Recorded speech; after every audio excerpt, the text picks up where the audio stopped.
Greetings once more, dear friends. Fanatical Dragon back once again. If it's your first time stumbling onto the channel, then do please consider clicking the red button and subscribing. Here today to talk about Kinji Fukasaku's The Threat, just about to be released by Arrow Video in the UK. I was actually sent a review copy of this, and just as I was sitting down to record my review, the actual proper release showed up. So instead of just doing a straight kind of double switch where I do one unboxing video and one review video, just going to do it all in one. So let's dive down to the overhead view and take a little look at what's inside the package with this glorious, glorious cover art by Tony Stella. See what's inside the box, but then don't stop watching at the end of that. Keep on watching for a quick review of Kinji Fukasaku's incredible The Threat from 1966. So without any further rambling, let's jump into the unboxing. Okay, so let's get our plastic out of the way and have a nice proper look at Tony's gorgeous cover art.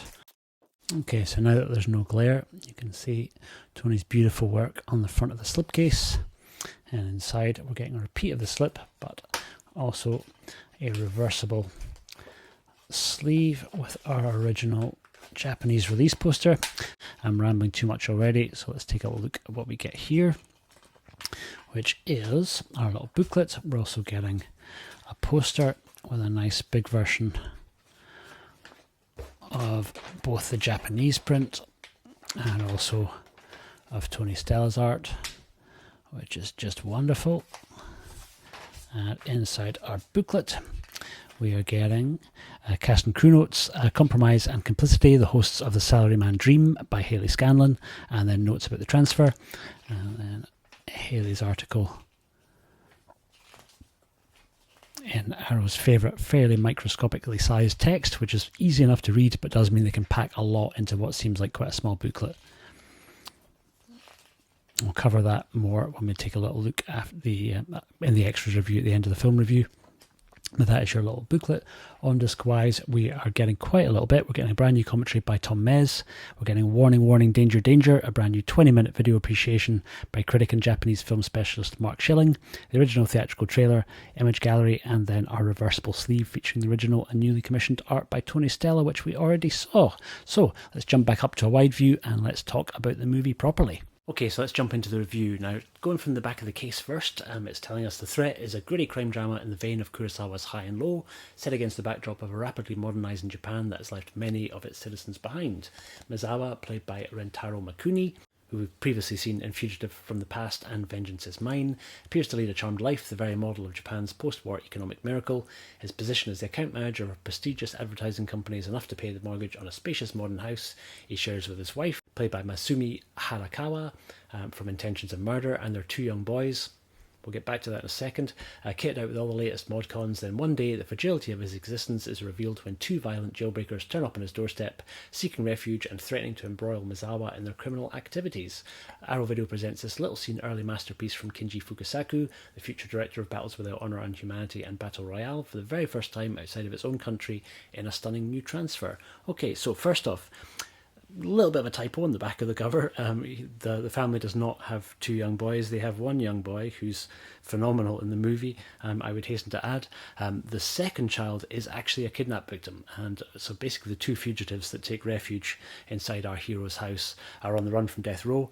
They've kidnapped the baby, a very, very young baby, from a prominent surgeon, and are planning on blackmailing him and then using the proceeds of the blackmail to fund their escape, basically overseas. So largely it's a kind of home invasion story, really. And the comparison to High and Low, which they've made in the back, I can sort of understand, given High and Low also does revolve around a kidnapping. Kurosawa's High and Low is phenomenal, but the Threat is a very different movie. For me, I got shades of Desperate Hours. I was kind of more familiar with the original Desperate Hours from 1955, which I think had been directed by William Wyler, starring Humphrey Bogart, and that was a situation of kind of three convicts basically seeking temporary refuge inside this guy's house and basically kind of taking his family hostage while they're waiting. In that instance, I think it's while they're waiting for funds. This time around a little bit different. In The Threat are two kind of convicts who are incredible, actually, in some ways maybe slightly scene stealing, particularly the kind of the brains of the operation. There's two convicts, and they're played by Ko Nishimura, he's playing Kawanishi, and Hideo Murata, who's playing Sabu. And I think Ko Nishimura is phenomenal here. It's this chap here. He's kind of the brains, the other guy's sort of the brawn.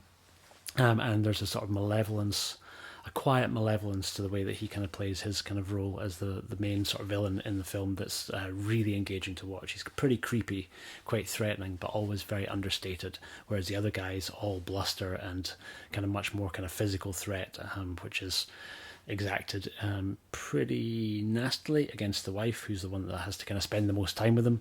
But basically, they're going to dispatch our hero here. They're going to dispatch Rentaro Mikuni's character out to basically try and negotiate and pick up the ransom money. And over the course of the movie, we see basically him having to kind of find his backbone. At the beginning of the movie, he's quite set upon. We start off at a wedding sequence, and you're kind of seeing him getting up and giving a speech for one of the other members of the company who's getting married to the mistress of one of the executives, largely just for the sake of appearances. And he kind of gives a speech, really, but the other kind of guests at the wedding are all largely basically just kind of taking the piss out of him. So we kind of see that although he's got quite a good position in the company, he's kind of quite set upon by those around him. He's not particularly well respected, and he himself, although being physically quite big, because he is a pretty big dude, Rentaro Mikuni, but he really has kind of no confidence ultimately. And when the guys do invade the house, he's literally having a bath with his kid, so he's kind of covered it in bath suds and totally naked, super vulnerable when they catch him, which is, I think, being done for more than just aesthetic reasons, where it's literally a kind of metaphor for where he is at that point in the story, and ultimately he's kind of got to find a way to man up, I guess, and to kind of protect his family and ultimately find a way out of the situation, keeping everybody alive. And that's about as much as I think I want to say about the story, because it is really well put together. It's interesting that this comes quite early on in Kinji Fukasaku's directorial career.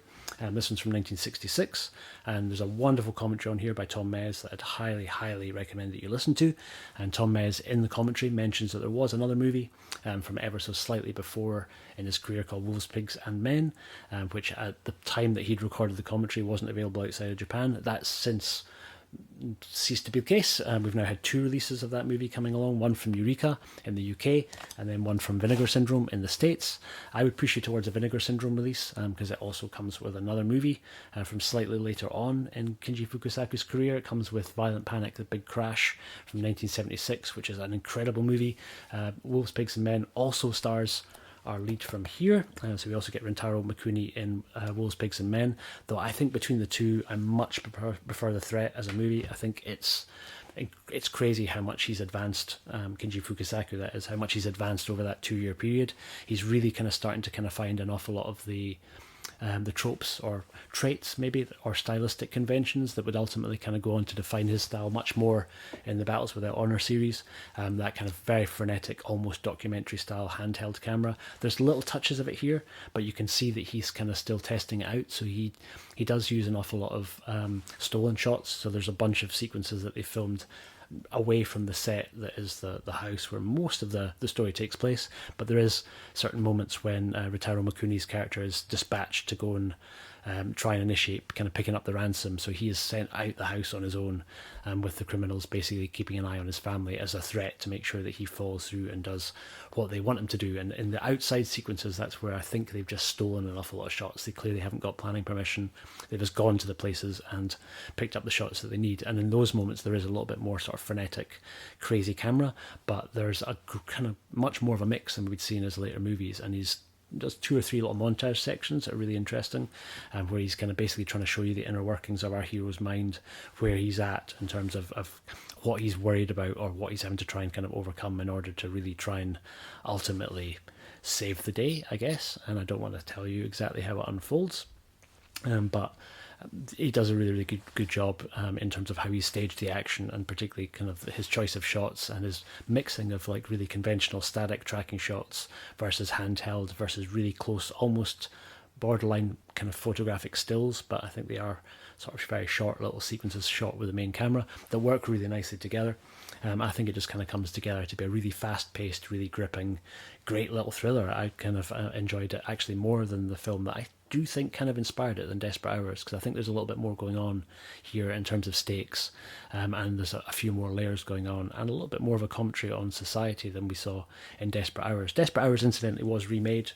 Some people might be familiar with the 1990s remake, which had Mickey Rourke in one of his last kind of really great late 80s, early 90s era performances before he kind of seemed to be cast aside by Hollywood and didn't really kind of come back in to anything substantial until The Wrestler many years later. But the remake has Mickey Rourke going up against Anthony Hopkins, and Anthony Hopkins always really watchable. So yeah, I'd encourage you to track down and check out either version of Desperate Hours if you want another kind of home invasion story. Being a huge David Fincher fan, I couldn't also not mention Panic Room, because there is shades of that, though different premise, different setup, very different dynamic, but another in that kind of home invasion subgenre of thriller. But The Threat I really enjoyed. I think it's one that I'd highly recommend that you pick up the physical media release for if you're unsure or you want to save yourself a few pennies. I think the limited edition version is still available with a slipcase. It is on the Arrow Player as well, and actually went up in the Arrow Player before it came out physically, so I think it went up in the Arrow Player at the beginning of September, but the 6th or the 7th of September, and then became available for the physical media release became available on the 23rd of September. It's been a mad month for me, so a little bit late and kind of getting around to doing my review, but you can join the Arrow Player for free for the first month. So literally, if you want to check out the movie and you don't want to pay anything, then you can sign up for a free trial on the Arrow Player, watch the movie, and I think check out the extras too, which are also up on the Arrow Player as well, and then decide if it's a movie that you want to kind of add into your physical media collection. For me, total no-brainer. I love Kinji Fukasaku and try and pick up all of his releases that I can on kind of physical media. It's great that we're seeing more and more kind of coming out. Eureka gave us Message from Space fairly recently, which I'm not a huge fan of, but it's there for the completionists that do want to pick it up. But The Threat, a very different animal, and one that I would really highly recommend that you check out. Some great extras on here. I'd mentioned Tom Mez's commentary already. It's amazing, really amazing, in terms of gave me a whole bunch of information that I didn't really know, and particularly he speaks a lot about how Kinji Fukasaku would work with background actors or extras, who at the time in Japan they were calling big room players or big room actors, because they all lived together in a dormitory, which I kind of thought Shaw Brothers had been the ones that kind of started off that model, but apparently Toei were doing it a full sort of 2 decades before, and they'd sort of set up a dormitory where some of the actors could actually stay and then kind of work on features, so they were kind of working all the time on whichever different productions.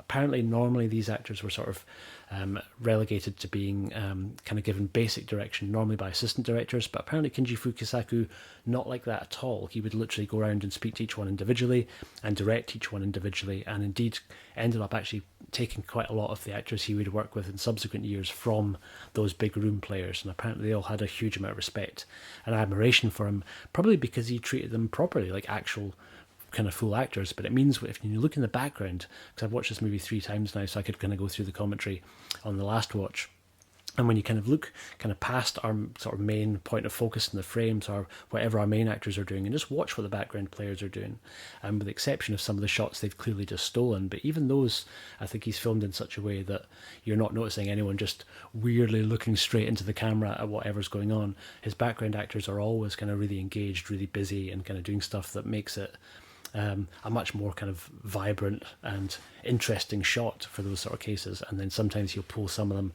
and give them basic dialogue.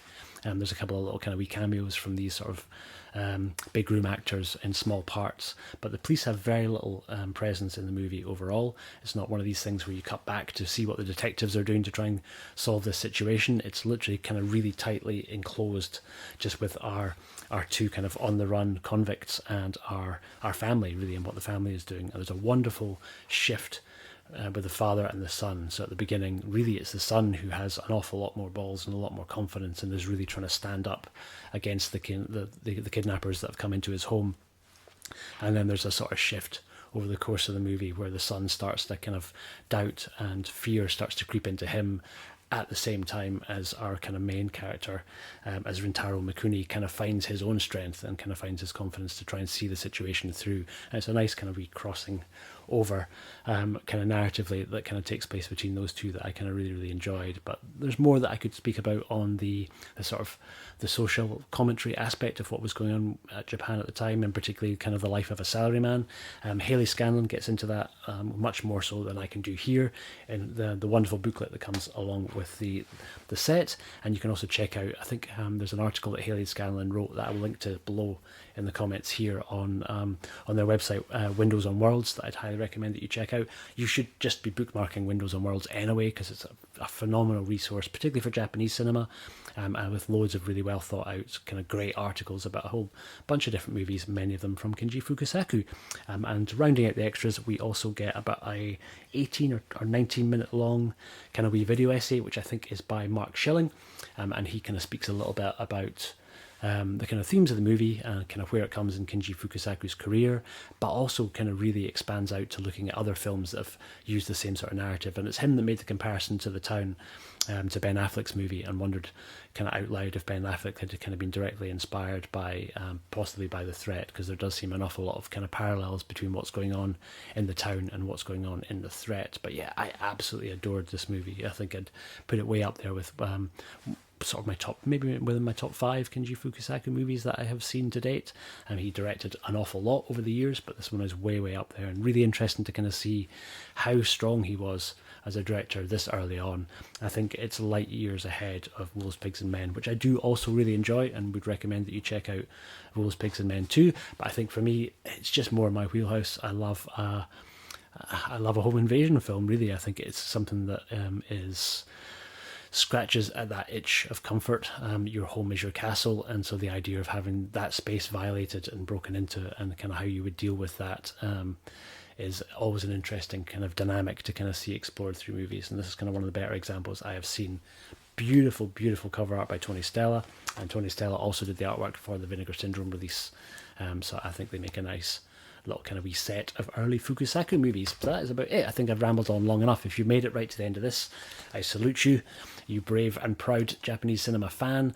Cannot recommend the film highly enough. I will leave links down below, where you can either check it out on the Arrow Player, which is available on its own standalone app, or you can find the Arrow Player through Amazon. If you have Amazon Prime, you can easily add on I think a free trial, though you get a longer free trial if you download Arrow's app. I think you only get 7 days through Amazon, but if you go directly to the Apple Player app, you'll get a 30-day free trial, and you can check the movie out without it costing you a penny. If you want the physical media version, then I would encourage you to please pick it up from Terracotta, because I've fairly recently joined into an affiliate agreement with them. I'm really trying to support everything that Joey does, because it's a great catch-all for all these station cinema releases that are coming along in the UK. So he does Arrow releases, he does Radiance, he does Eureka, does 88 Films, and everything in between. And he's even started, when he can, importing some Nova Media titles and making them available, so you can basically kind of get them from him at the same time without having to kind of go down the route of importing it yourself and wondering whether you're going to get hit with import tax, which I recently did on a title that I myself had imported from the USA. So import duties do seem to fluctuate a little bit.